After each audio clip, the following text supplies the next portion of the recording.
So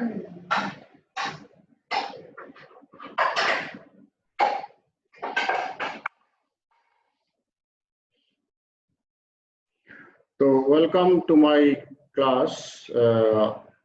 আপনারা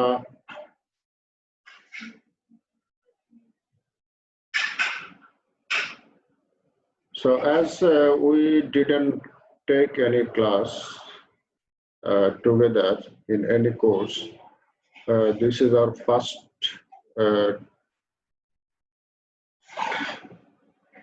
course between us. So let me introduce myself. My name is Siddiq Ahmed. I am Assistant Professor of Accounting in the Department of Computer Science and Engineering.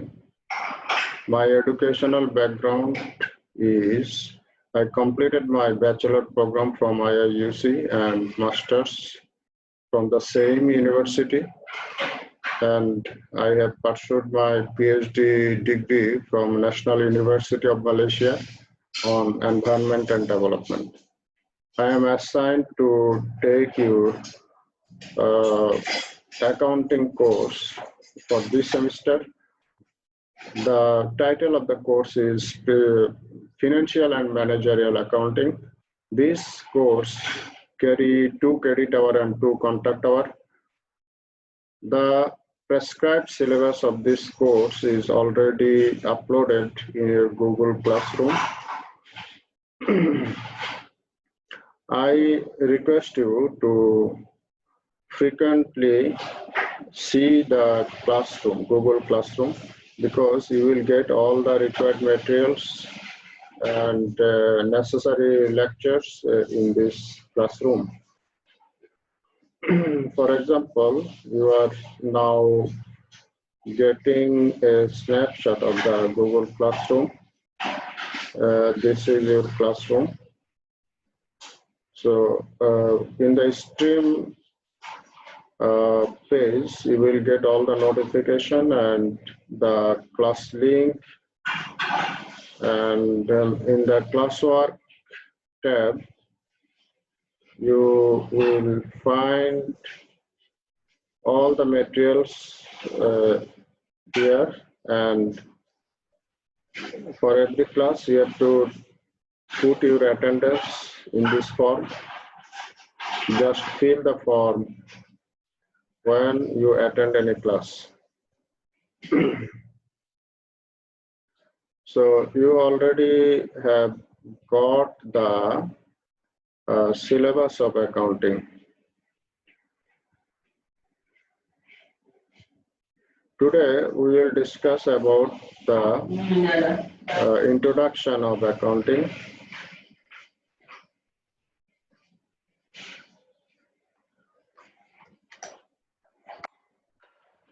And the required materials already uploaded in the Google Classroom.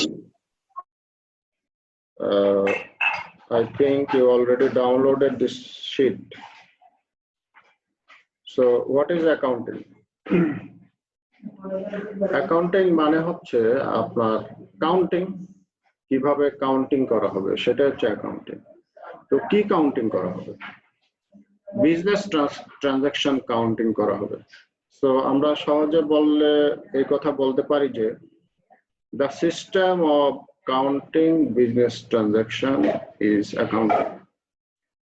But এখানে যেটা আমাদের academic ডেফিনেশনে বলা হয়েছে সেটা হচ্ছে accounting is the information system that measures business activities, process that information into reports, and communicates the result to the decision makers. তাহলে এখানে যে জিনিসটা বলা হয়েছে যে অ্যাকাউন্টিং বিজনেস অ্যাক্টিভিটিস রেকর্ড করবে, মেজার করবে। তো বিজনেস অ্যাক্টিভিটিস কোনটা? তো বিজনেস অ্যাক্টিভিটিস এর সব কাজ কিন্তু বিজনেস অ্যাক্টিভিটিস না। অ্যাকাউন্টিং এর ভাষায় আপনার বিজনেস অ্যাক্টিভিটিস হচ্ছে ওই অ্যাক্টিভিটিস যে অ্যাক্টিভিটিসটা আপনার ফিনান্সিয়াল কন্ডিশনকে চেঞ্জ করবে। ফর এক্সাম্পল, আপনার পকেটে ধরেন 10,000 টাকা আছে, এই 10,000 টাকা থেকে 2,000 টাকা আপনি কি করলেন? খরচ করে ফেললেন। তাহলে এখন কি আপনার আগের যে ফিনান্সিয়াল কন্ডিশন ছিল আর এখন টাকা খরচ করার পর যে ফিনান্সিয়াল কন্ডিশন, এই দুইটা কি এক হলো, এক থাকলো?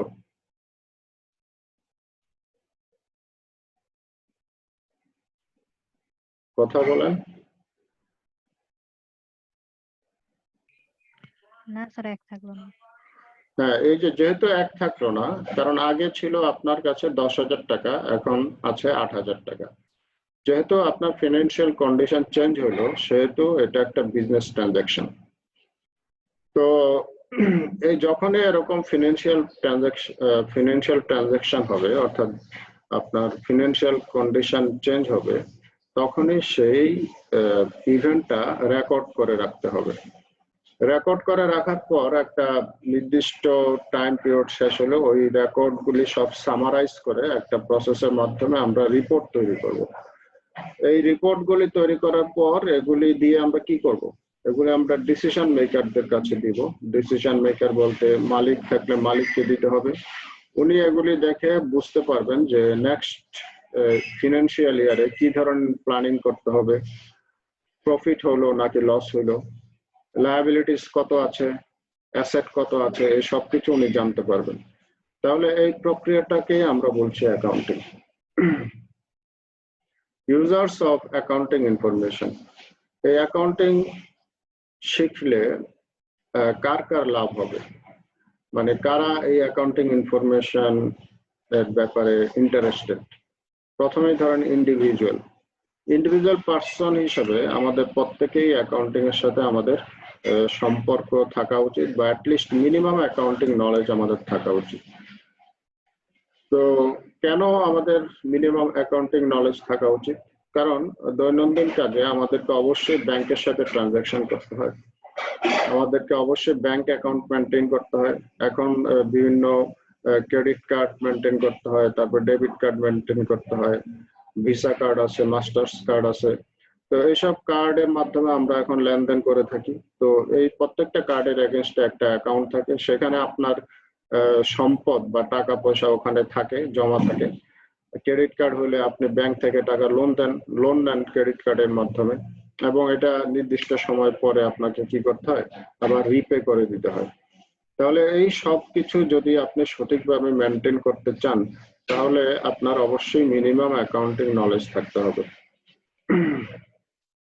দৈনন্দিন জীবনে আমরা অনেক কাজ করে থাকি অ্যাকাউন্টিং এর সাথে রিলেটেড, যেমন পারচেজ ডিসিশন। আপনি যদি কোনো কিছু পারচেজ করতে চান, তাহলে এই ডিসিশনটা আপনি যদি অ্যাপ্রোপ্রিয়েট অ্যাকাউন্টিং নলেজ আপনার থাকে, তাহলে আপনি সঠিক ডিসিশন নিতে পারবেন। আপনি যদি ইনভেস্ট করতে চান, শেয়ার মার্কেটে ইনভেস্ট করতে চান, বা অন্য ছোট বিজনেসে আপনার কিছু গচ্ছিত টাকা যদি ইনভেস্ট করতে চান, তাহলে আপনার যদি অ্যাপ্রোপ্রিয়েট অ্যাকাউন্টিং নলেজ আপনার থাকে, তাহলে তখন আপনি মোটামুটি রিজনেবল এবং একটা প্রুডেন্ট ডিসিশন আপনি নিতে পারবেন। এরপর আসেন বিজনেস। যারা বিজনেস ওনার আছে বা বিজনেস ম্যানেজার যারা, তাদেরকে অবশ্যই অ্যাকাউন্টিং নলেজ থাকতে হবে। কারণ তারা আসলে কি জন্য বিজনেস করছে, তারা আসলে তাদের প্রফিট মেকিং এর জন্যই তারা বিজনেস করছে। সাথে সাথে প্রফিট মেকিং এর সাথে তারা সোশ্যাল ওয়েলফেয়ার করছে, মানুষের উপকার করছে। কারণ আপনি বিজনেস করলে তো মানুষের উপকারের জন্যই করছেন, সাথে সাথে আপনার প্রফিটও হচ্ছে।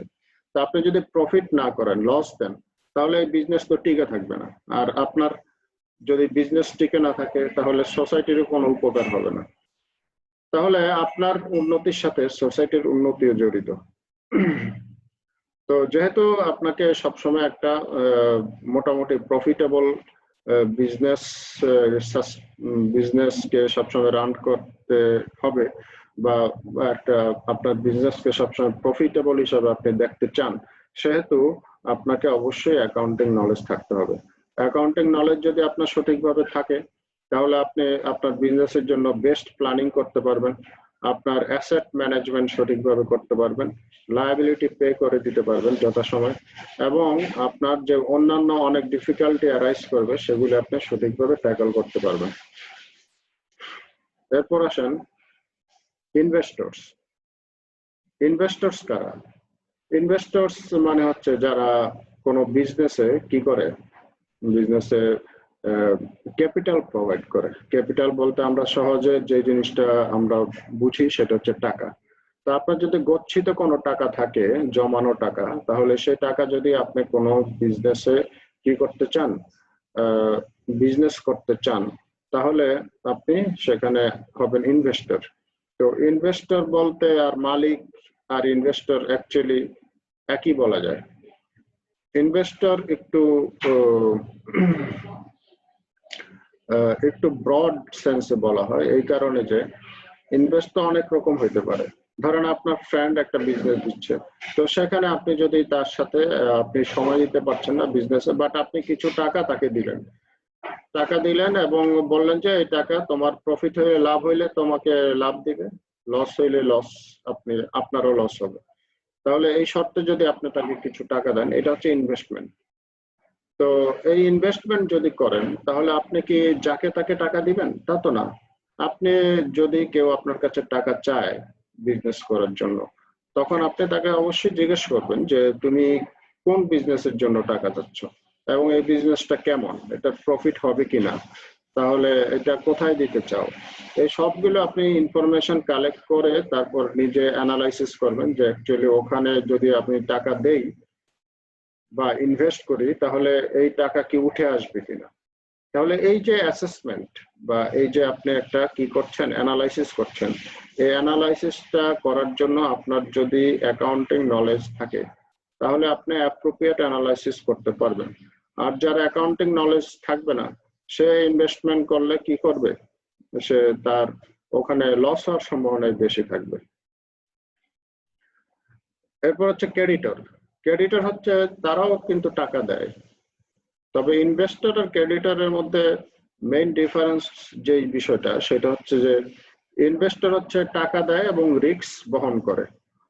তার মানে লস হইলে লসের দায়ভারও সে বহন করবে, আবার প্রফিট হইলে প্রফিটও সে পাবে।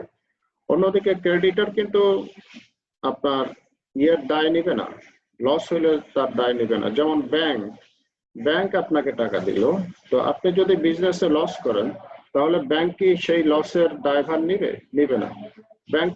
ব্যাংক কিন্তু আপনি লস করেন আর যাই করেন না কেন, লস করেন বা লাভ করেন, ব্যাংক যে পরিমাণ টাকা আপনাকে দিবে, ব্যাংক কিন্তু ওই টাকা আবার আপনার কাছ থেকে রিটার্ন নিয়ে নিবে উইথ ইন্টারেস্ট। তো আপনি যদি লস করেন সেটা আপনার, ওটা ব্যাংকের কোনো দায় দায়িত্ব নাই। তাহলে এই ধরনের যারা মানি প্রোভাইড করে তাদেরকে আমরা ক্রেডিটর বলি। তো যদিও ক্রেডিটররা কি করে না, রিস্ক নেয় না, লসের রিস্ক নেয় না, তারপরও আমরা আপনি কি ব্যাংক থেকে ক্রেডিট চাইলে আপনাকে ক্রেডিট দিয়ে দিবে, টাকা দিয়ে দিবে? তা তো দিবে না। ব্যাংক আপনার প্রপোজাল দেখবে যে আপনি কি ধরনের বিজনেস করতে চান, কেন করতে চান, কোথায় করতে চান, সেটার রিস্ক কেমন, এই সব কিছু অ্যানালাইসিস করেই তারা আপনাকে কি করবে, ক্রেডিট দিবে। তো এই ক্রেডিট আপনি যদি ব্যাংকার হন, তাহলে আপনার অবশ্যই অ্যাকাউন্টিং নলেজ থাকতে হবে।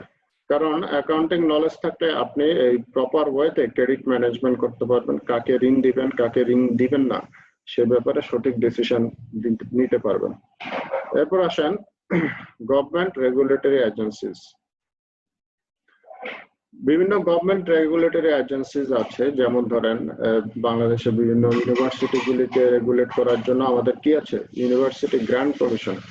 এই ইউনিভার্সিটি গ্রান্ট কমিশন কি করে, তারা যদি বিভিন্ন ইউনিভার্সিটির হিসাব নিকাশ তারা অডিট করে, মানে সেগুলি চায়, তো তারা যদি বিভিন্ন ইউনিভার্সিটির আয় ব্যয়ের হিসাব চায়, তখন ইউনিভার্সিটিগুলি তাদের কাছে তাদের আয় ব্যয়ের যে রেকর্ড, এই রেকর্ডগুলো অবশ্যই দিতে বাধ্য থাকে। তো তারা এগুলি নিয়ে কি ডিসিশন নেয়, কি করে, তারা এগুলি চেক করে। তো এখন যদি তারা চেক করতে চায় এই অ্যাকাউন্টিং এর যে রেকর্ডগুলি, সেগুলি চেক করতে হলে তাদেরকে অবশ্যই অ্যাকাউন্টিং নলেজ থাকতে হবে। সবার যে থাকতে হবে তা না, তাদের ডিপার্টমেন্টে অ্যাকাউন্টেন্ট, ভালো অ্যাকাউন্টেন্ট, অ্যাকাউন্টিং এক্সপার্ট তাদেরকে নিয়োগ দিতে হবে। এভাবে বিভিন্ন অন্যান্য সরকারি এজেন্সি আছে, যেমন সিকিউরিটিজ এন্ড এক্সচেঞ্জ কমিশন আছে, যারা বিভিন্ন কোম্পানিগুলিকে দেখভাল করে। তো তাদেরও কি থাকতে হবে, অ্যাকাউন্টিং নলেজ থাকতে হবে। এরপর আসেন ট্যাক্সিং অথরিটি। ট্যাক্স দিয়ে থাকি আমরা, যেমন সিটি কর্পোরেশনের ট্যাক্স আছে, তারপরে আপনার বিভিন্ন ইনকাম ট্যাক্স আছে, তারপরে যারা পণ্য আমদানি করে তাদের কি দিতে হয়, ভ্যাট দিতে হয়। তো এই যে ভ্যাট বা local authority tax, income tax, তো এই ধরনের ট্যাক্স যারা কালেক্ট করে তাদেরকে অবশ্যই অ্যাকাউন্টিং নলেজ থাকতে হবে, কারণ যে গ্রাহক বা যাদের কাছ থেকে বিভিন্ন অথরিটি ট্যাক্স কালেক্ট করছে তারা সঠিকভাবে ট্যাক্স দিচ্ছে কিনা, ট্যাক্সের পরিমাণ অ্যাপ্রোপ্রিয়েট কিনা, সেগুলি যদি যারা চেক করতে চায় তাদের অবশ্যই অ্যাকাউন্টিং নলেজ থাকতে হবে। তো এরপরে আসেন ধরেন non profit organization and others. Non profit organization কোনগুলো?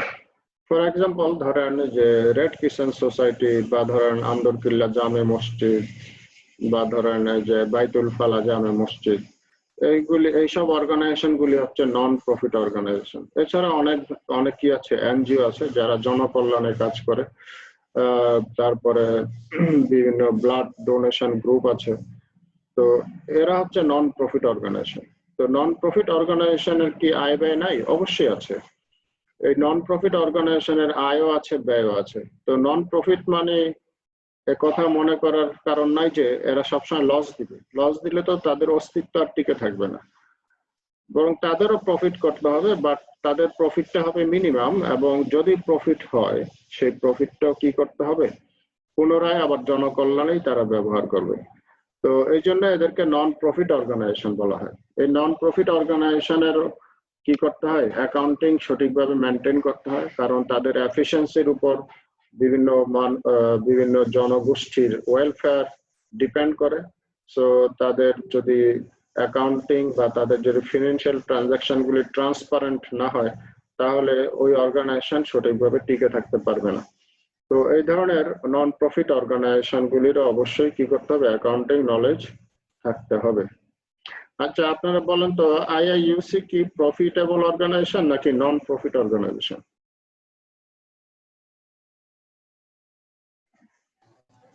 Sir profitable. IIUC non profitable. Profitable. University গুলো নন প্রফিটেবল হয়। Non profitable. IIUC non profit organization, বুঝতে পারছেন? তো এখন আপনারা যদি কোশ্চেন করেন তাহলে এত লাখ লাখ টাকা কোথায় দিচ্ছেন? তো নন প্রফিট, আমি আগে বলছি নন প্রফিট মানে নন লস অলসো, ঠিক আছে? নন লস অর্গানাইজেশন তার মানে হচ্ছে আপনাদের যে ইনকাম থাকবে সেই ইনকামটা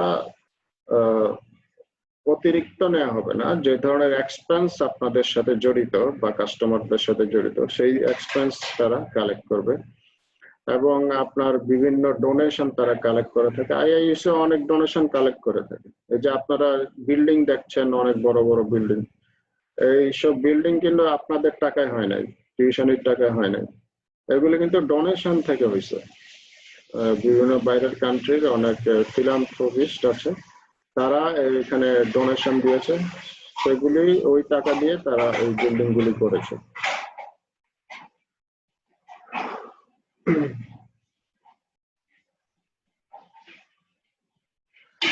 তো অ্যাকাউন্টিং কে আমরা একটা ব্রড ক্যাটাগরিতে দুইটা ভাগে ভাগ করা যায়। একটা হচ্ছে ফিনান্সিয়াল অ্যাকাউন্টিং আর হচ্ছে ম্যানেজমেন্ট অ্যাকাউন্টিং। আমাদের 4:30 বেজে গেছে।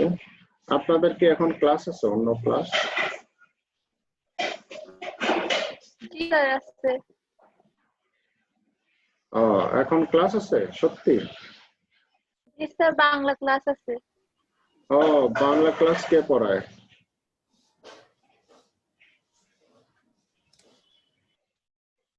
স্যার আজকে আমাদের প্রথম ক্লাস বাংলার।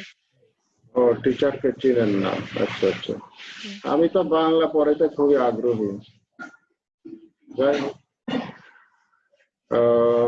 ঠিক আছে, তাহলে আজকে আমরা এখানেই রাখছি।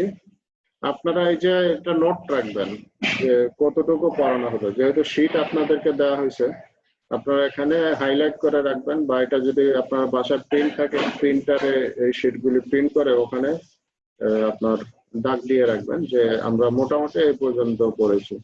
ঠিক আছে, তাহলে আমরা নেক্সট ওর পর থেকে আমরা বাকিগুলি আলোচনা করতে পারবো। Yes.